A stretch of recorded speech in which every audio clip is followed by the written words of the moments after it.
Hello world. I am going to read an article by Gretchen Voss that she wrote when Karen Read was first interviewed by her. Now, I am not sure why Judge Cannoni did not allow this interview to come into court, but I hope that that is reconsidered when Lally moves forward with this, because there are so many things that were not brought out in court that I think should have been allowed. I mean, they showed her state of mind. They showed what she did in the immediacy of the killing of Officer John O'Keefe, including phone calls to her father. There is no father-daughter immunity in the court. Her father knows the truth. And I think Lally was trying to be a good-hearted man by not calling her family members that know the truth to tell the truth under oath on the stand. I really hope that Lally looks at what they need to combat this ridiculous mob of people that do not know Karen, do not know John, do not know any of the parties involved, that are pushing for her release of these charges based on false information that has been pushed through media outlets, mainstream media as well as social media. It's disgusting. And I think that Lally has a really good heart, and I understand where he was coming from in that first trial. But if they want to act like this to try to get a murderer free from charges that have been rightfully leveled at her and all of the backhanded crap that they have done, I think this stuff needs to be brought into the courtroom so that the jurors are aware of all of the evidence and where Karen Read and David Yannetti and Turtle Boy got their start. Because if you want to find the corruption, look there. And look at the connection between Karen Read's father and State's Attorney Levy, Josh Levy. And even potentially Rachel Rollins. I'm not quite sure about that yet, but there's definitely a possibility there. So I'm just going to read part of this article. For 3 days after finding O'Keefe dying in the snow, Read lay curled up on her parents' couch in Dighton, shocked and confused. What had happened to John? She kept asking herself. She missed him terribly, Read said, and couldn't believe he was gone. She called her doctor and asked for medication to help her sleep. She had also located an attorney, David Yannetti, online and retained his services. Mind you, she did that before John was even found in the yard at 34 Fairview. That was done before John was found. Do you think that might be an important fact for the jurors? Because I do. When State Police Trooper Michael Proctor, a longtime Canton resident who was in charge of criminal investigation, and his partner later came knocking, she answered their questions. The day she returned to her Mansfield home, Read says she was in her kitchen talking on the phone with a close friend who lived in Florida when she noticed a Chevy Silverado pickup parked in front of her house. Soon, she says, about 6 other vehicles appeared. Then nearly a dozen police officers converged at 7:40 p.m. Officers handcuffed Read and drove her to the Blue Hills State Police Barracks. Read spent the night in jail until the morning, when officers took her to a holding cell inside the Stoughton courthouse. Read says that she and Yannetti stood on opposite sides of the jail bars and reviewed. They looked at, read, and discussed, okay, before the bail hearing. So All of y'all that want to say that David Yanetti's words at this bail hearing and out on the courthouse steps were based on the fact that he didn't even know what was going on yet is bullshit. It is bullshit. They read all the documents, and David Yannetti and Karen Read spoke together, okay, before those words came out of his mouth. So they reviewed the charging documents. The medical examiner had noted several bloody abrasions etched into O'Keefe's right arm, which I show on one of my videos, that came from the dimpled, clear plastic taillight of Karen Read's fucking Lexus. That is a fact. It lines up perfectly. 2 swollen black eyes because he had a horrendous head injury from hitting the frozen ground. My words. Okay, 2 swollen black eyes. Now my words. From hitting his head on the frozen solid ground, which is just as hard as concrete. It's called raccoon eyes. It happens with head injuries. You don't have to believe me. Look it up. Speak to a doctor. Talk to medical examiners. Ask other people. That is fact. Back to the article. A small cut above his right eye, a cut to the left side of his nose, an approximately 2-inch laceration to the back of the head, and multiple skull fractures that resulted in bleeding of the brain. His pancreas was dark red, indicating hypothermia had contributed to his death. The rest of the information contained in official reports was even harder. Oh, it was more difficult for Read to hear. How about John O'Keefe's friends and family? According to the witness interviews, Read had told McCabe she had seen O'Keefe at the waterfall, that she and O'Keefe had gotten in a fight, and that she didn't remember dropping him off at Post Bar Gathering at 34 Fairview. My words, I call bullshit. Back to the article. According to Robert's account, and mind you, Roberts has no affiliation or loyalty to any single person in this case except John O'Keefe and his family. She didn't know the McCabes. She didn't know the Alberts. She didn't really know Karen Read. I mean, she knew her as John's girlfriend. She didn't know any of the players. Her longtime high school friend, John O'Keefe, that's who she cared about. And that's why her testimony is so important, because the fact that she testified immediately after Jen McCabe got done testifying without having the ability to know what Jen McCabe said, she went in there and her testimony matched Jen McCabe's testimony about the facts and evidence. Now, if her idea in her head was that Jen McCabe was some criminal mastermind and all of John's people that he was friends with or his friends were friends with had murdered him, Carrie Roberts would have sounded the alarm because she loved John O'Keefe. She had been friends with him for as long as she can remember. So if there was some stupid, ridiculous conspiracy, she would have sounded the alarm. You bet your ass. Wouldn't you? Think about your best friend. What if they were found passed away in somebody's front yard?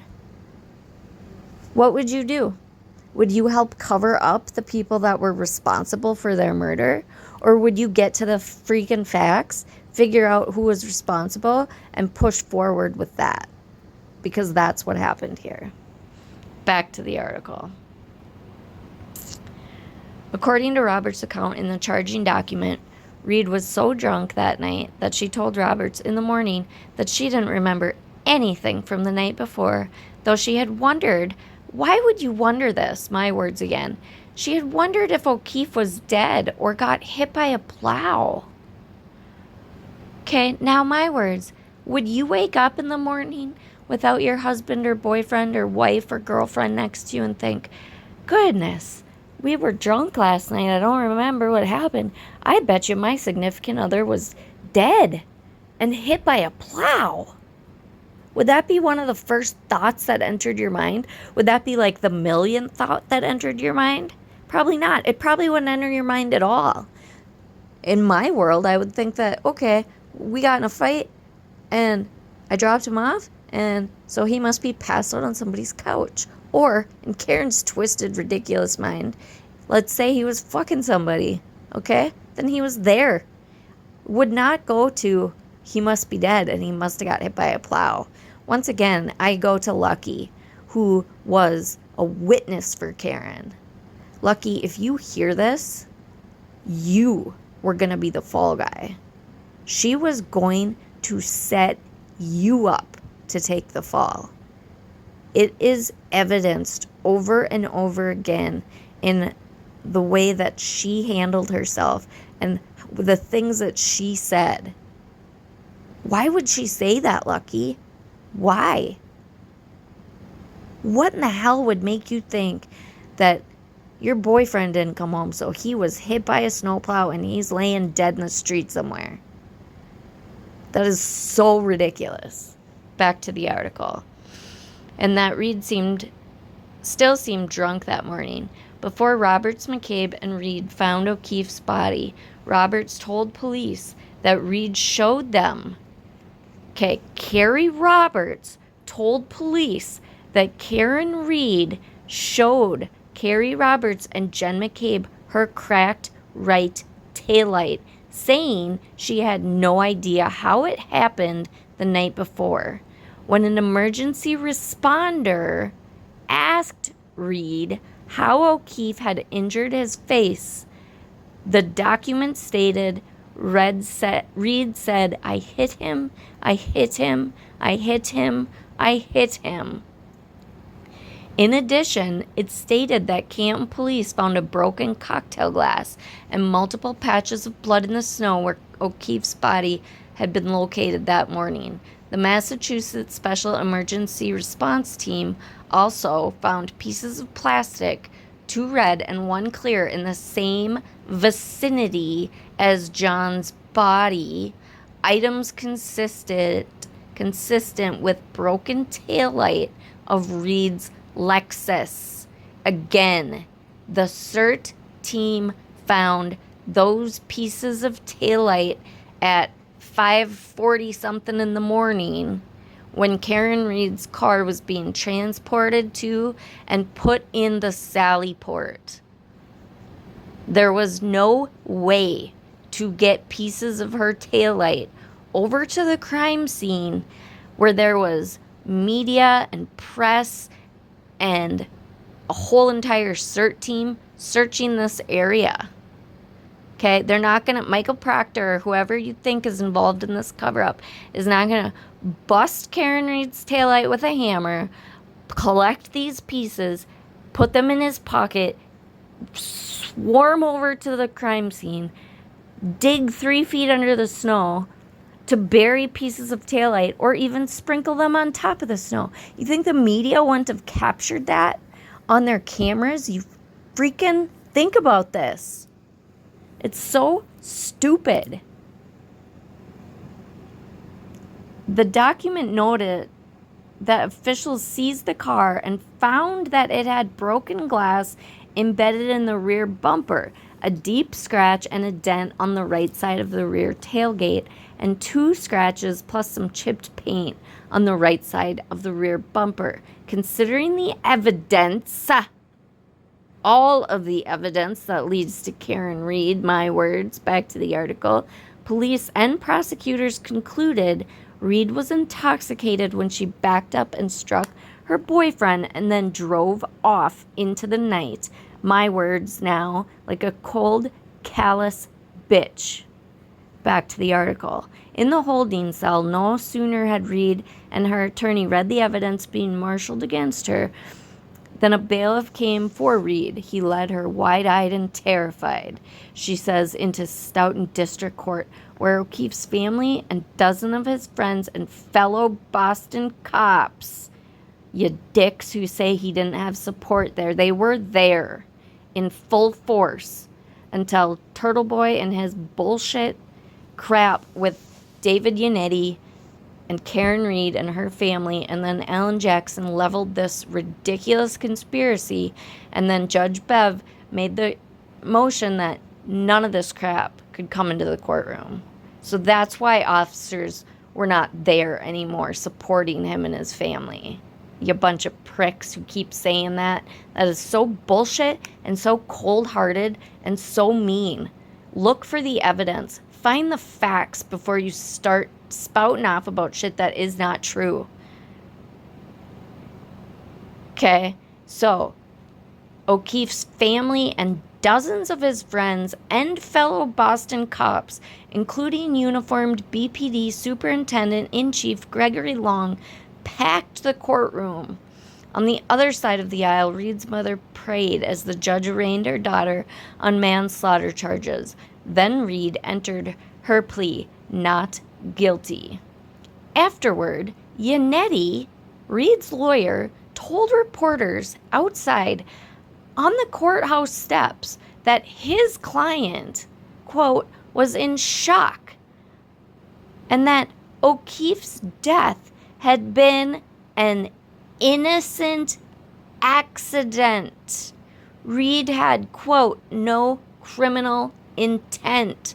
She loved this man. She is devastated, end quote.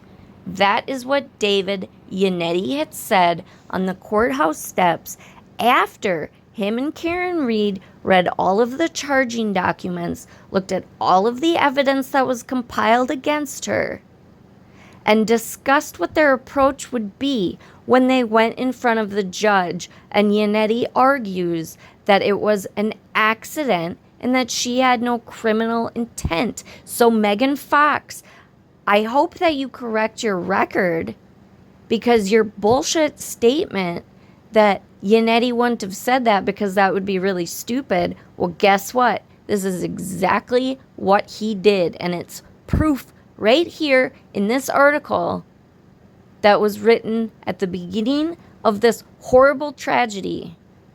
Here's your proof. Have some integrity and report the truth. It wasn't long before a far more sinister theory of what happened began to emerge. On his drive home after the arraignment, Yannetti says he returned a call to a tipster who had previously called his office. A man with a gravelly voice who initially offered up a fake name picked up the phone and told Yannetti he recalls something to the effect of, "Your client is innocent. John was beaten up by Brian Albert and his nephew.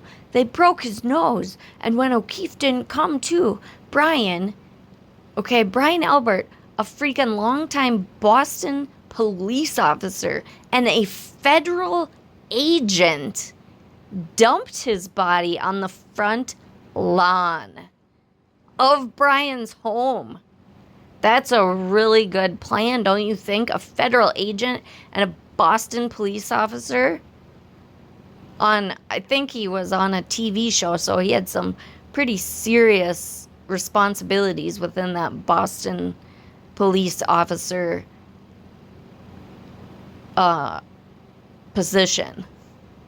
So the best they could come up with was, oh, well, he's not waking up after we've punched him, and so we're going to throw him on our front lawn and wait for him to die. Yep, that's what happened. An attorney for the man Yannetti identified as the tipster denies Yannetti's version. Denies it. It's bullshit. Guess what? Yannetti must have lied, because that's not true. Yannetti didn't know what to think. Was this even plausible? He thought about the people at the after party that night. Brian Albert, the homeowner, was a prominent Boston cop. There was also a federal law enforcement officer at 34 Fairview that night, Brian Higgins, a special agent with the Bureau of Alcohol, Tobacco, Firearms, and Explosive, with whom both O'Keefe and Read were friendly. Given the new information, Yannetti and Read say they began to believe that Read was being framed. They hired a private investigator to knock on doors in Canton. Most people turned the gumshoe away, but Canton resident Tom Beatty, a friend of both O'Keefe and Read, offered up a new tidbit. His daughter, who was friends with Brian Albert's nephew, Colin Albert, said that Colin had been at 34 Fairview that night when O'Keefe died. Okay, so this goes on into the fucking bullshit conspiracy.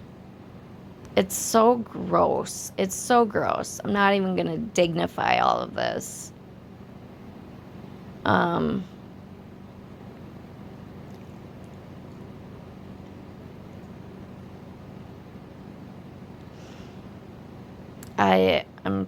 trying to see if there's anything more significant. I know Jackson enters the picture here. So yeah, this is the article. Let's see, Boston Magazine, I think, if you want to go read it. It's by Gretchen Boss, September 27th, 2023. Okay, so you can go read all of Turtle Boy's nonsense. There is a conspiracy, and there is corruption, but it is on the side of the defense, folks. It's disgusting. It's immoral. The whole entire clan of all of these people involved in this should all go to prison. In my very humble opinion, they have broken so many laws. They have harassed and victimized not only several individual people, but the entire community, and quite frankly, even into other countries. People are being brought into this, bilked out of their hard-earned money, losing relationships, losing jobs, losing time at work, all sorts of consequences for people that don't even know these people because of all the false lies that have been spread on the side of Karen Read. It's disgusting. It's gross. And y'all need to stop it. An officer lost his life.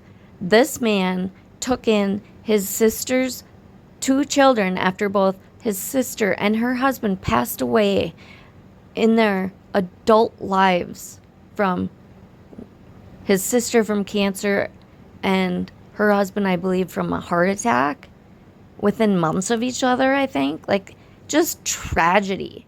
And he took these kids in, and then he was murdered by his callous bitch girlfriend who had drunken rage and didn't want to accept that he wanted to break up with her and asked her to leave him the fuck alone. So she got pissed off like she does and fucking ran into him, clipped him like she told Yannetti, and left him there to die in the snow, and immediately went to his house and started building and concocting her alibi.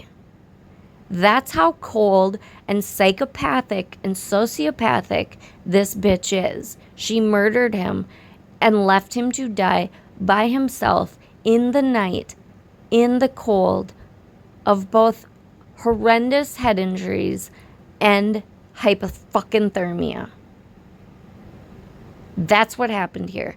That's the truth. She belongs in prison, and so do all of these bad actors that have involved themselves in this corruption on the side of Karen Read. Her defense attorneys need to be stripped of their licenses and put in prison, in my very strong opinion. They have broken the law. They're lying to the court. David Yannetti and Alan Jackson and Karen Read tell Turtle Boy what to say. They vetted this story for over a year, trying to see what the public would buy. That's why it was so fine-tuned. Go do your research and look at all the bullshit they put out and then decided, oh, that's not going to work. The public's not going to buy that. So by the time they got to trial, it was somewhat believable for people who had intelligence. But if you dig and you want the actual truth, there's the truth. It's gross. And they all belong in prison. I hope that those of you that are spreading lies about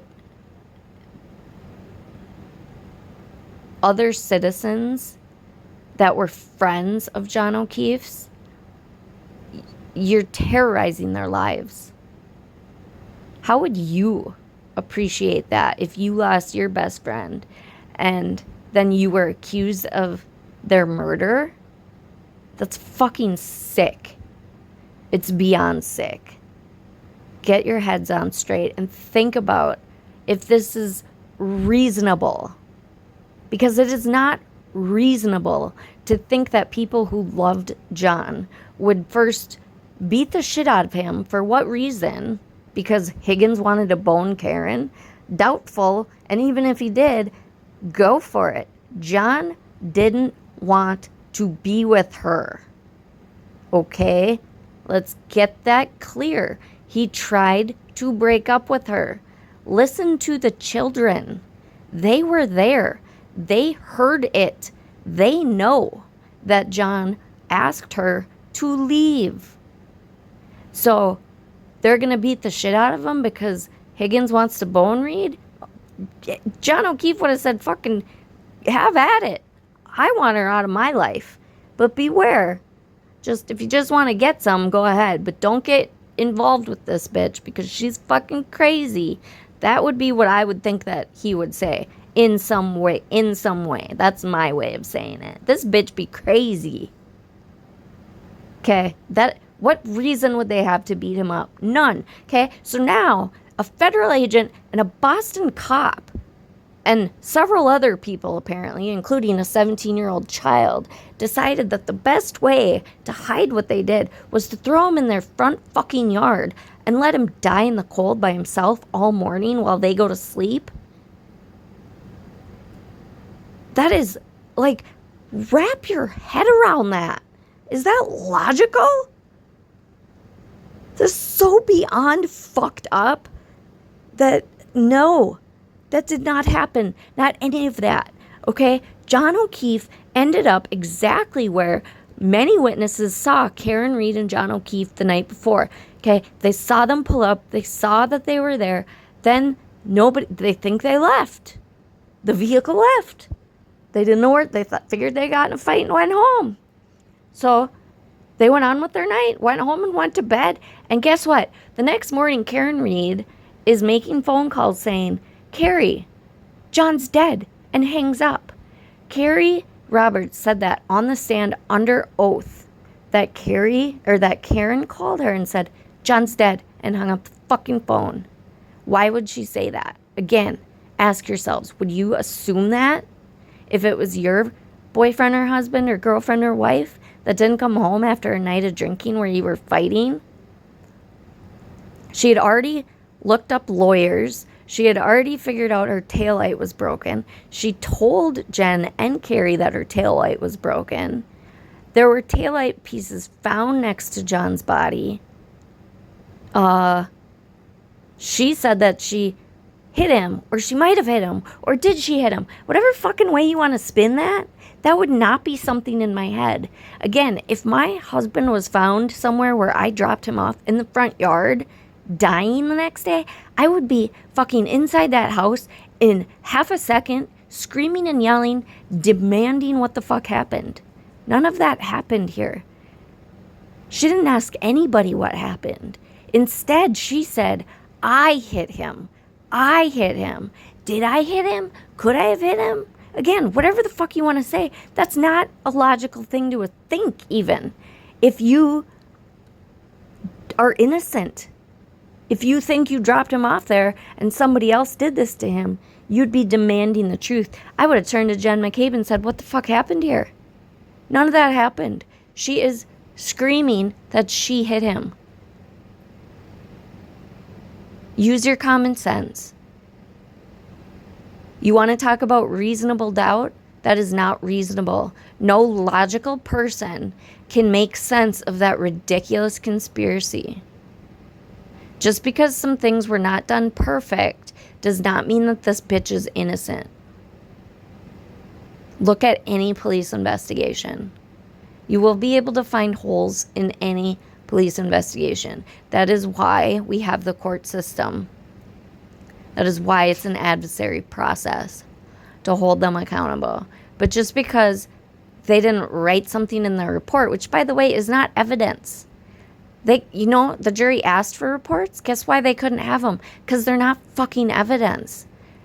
Cops write reports. EMS people write reports. They're not evidence. Their fucking testimony is the evidence. That is said under oath in a court of law, which they can be persecuted for if they lie on that stand. And if you've never been on the stand, you don't know how serious people take that oath. They're not going to lie for somebody else. Most people can't even do it for themselves. Look at Karen Read. She's not taking a stand. Why not? If she's so fucking innocent, I know she doesn't have to. Okay? But if I were innocent, I would want to be telling my story. She wants to tell the story to anybody in the public and the media. But when it comes to doing it in a courtroom, she doesn't want any fucking part of that. Wonder why? Because I would be wanting to tell my story.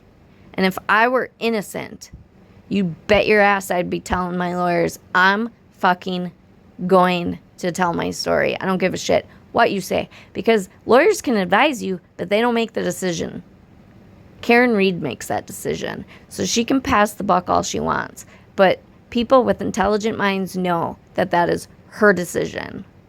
And there's a reason why she's so verbal in the media, but not verbal in the courtroom when it counts. Bitch, tell your story. Bitch, tell your fucking story. I would. Obviously, I'm a little bit more peed off in this one than I mostly am. But I'm so irritated. I want to understand why none of this was brought into the court.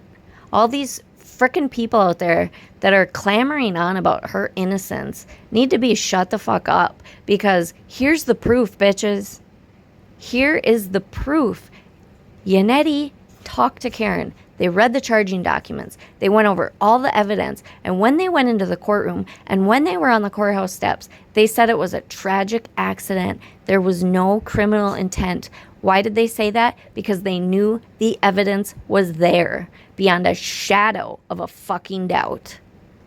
Tell me why Karen Read's fucking taillight would be cracked, even those of you that want to say, well, they used the word cracked, so that means there was just a little hairline fracture in it. Okay, cracked and broken are synonyms, bitches.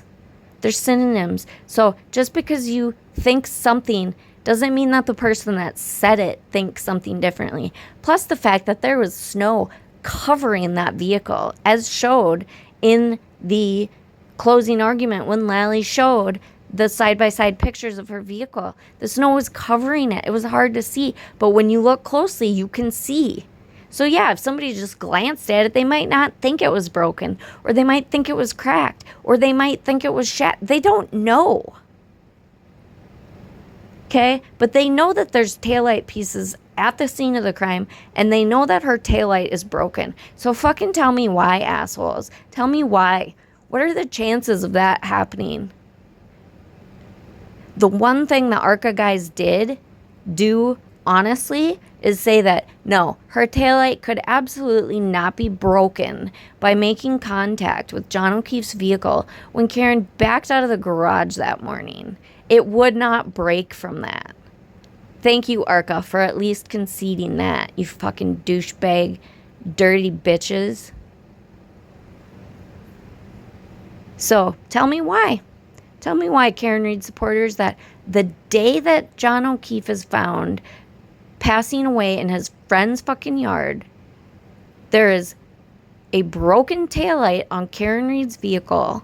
There are broken pieces found that morning while her vehicle is being put in the Sally Port before they had time to run pieces over there and plant them with all the media and police officers over there planting evidence, right?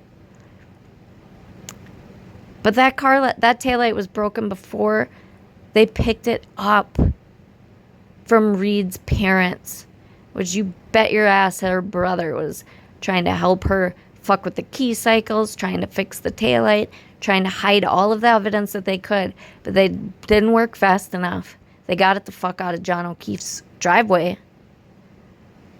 It was, you can see how much snow was there. Why was it so important that she take her vehicle that day? Because they were trying to cover up all the evidence.